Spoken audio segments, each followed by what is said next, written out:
بسم اللہ الرحمن الرحیم صلاۃ تسبیح۔ اس نماز کی بھی بہت بڑی فضیلت ہے۔ اس کے پڑھنے سے انسان کے اگلے پچھلے نئے پرانے صغیرہ کبیرہ ظاہر اور پوشیدہ دانستہ اور نادانستہ طور پر ہونے والے تمام گناہ اللہ تعالی معاف فرما دیتا ہے۔ یہ نماز پیغمبر خدا صلی اللہ علیہ وسلم نے اپنے چچا حضرت عباس رضی اللہ تعالی عنہ کو تعلیم فرمائی تھی، اور فرمایا تھا کہ ہو سکے تو روزانہ، ورنہ ہر جمعے کو، اور ہر جمعے کو نہ پڑھ سکو تو سال میں ایک دفعہ، سال میں ایک دفعہ بھی نہ پڑھ سکو تو تمام عمر میں ایک مرتبہ ضرور پڑھ لو۔ رنج و غم اور مصیبت اور سختی کے وقت یہ نماز نہایت ہی مفید ہے۔ ابو عثمان زاہد رحمۃ اللہ علیہ فرماتے ہیں کہ میں نے اس وقت میں صلاۃ التسبیح سے بہتر عمل اور کوئی نہیں دیکھا۔ اکثر عمدہ بزرگان دین کا بھی اس پر عمل رہا ہے۔ اللہ تعالی مجھے اور ہر مسلمان کو اس پر عمل کی توفیق عطا فرمائے، آمین۔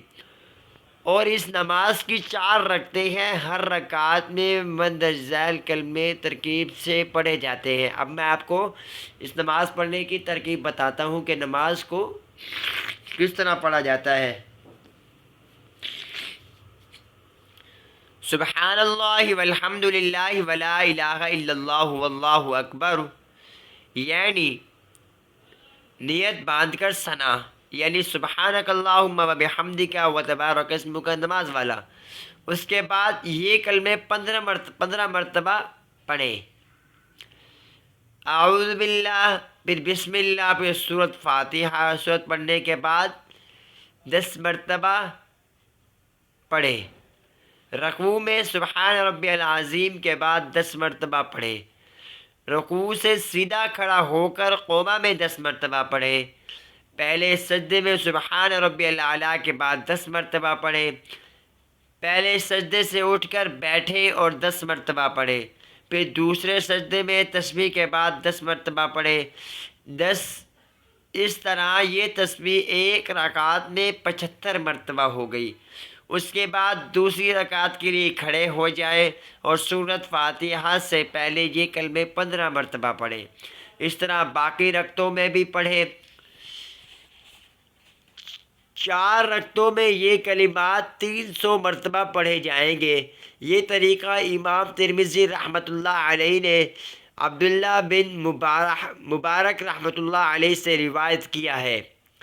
یہ نماز اوقات مکروہ کے علاوہ ہر وقت پڑھ سکتے ہیں۔ حضرت ابن عباس رضی اللہ تعالی عنہ سے روایت ہے کہ سورۃ فاتحہ کے بعد پہلی رکعت میں سورۃ التکاثر، دوسری رکعت میں سورۃ العصر، تیسری میں سورۃ الکافرون، چوتھی میں سورۃ اخلاص پڑھے۔ اور دوسری روایت میں ہے پہلی رکعت میں سورۃ اذا زلزلت الارض زلزال ہو گئی، دوسری رکعت میں والعادیات سورۃ عادیات ہو گئی، تیسری رکعت میں اذا جاء نصر اللہ سورۃ نصر ہو گئی، چوتھی رکعت میں سورۃ اخلاص پڑھنا یہ بھی روایت ہے۔ لیکن یہ صورتیں پڑھنا ضروری نہیں، جو صورتیں یاد ہوں وہ بھی پڑھ سکتے ہیں۔ اللہ تعالی ہم سب کو عمل کی توفیق عطا فرمائے۔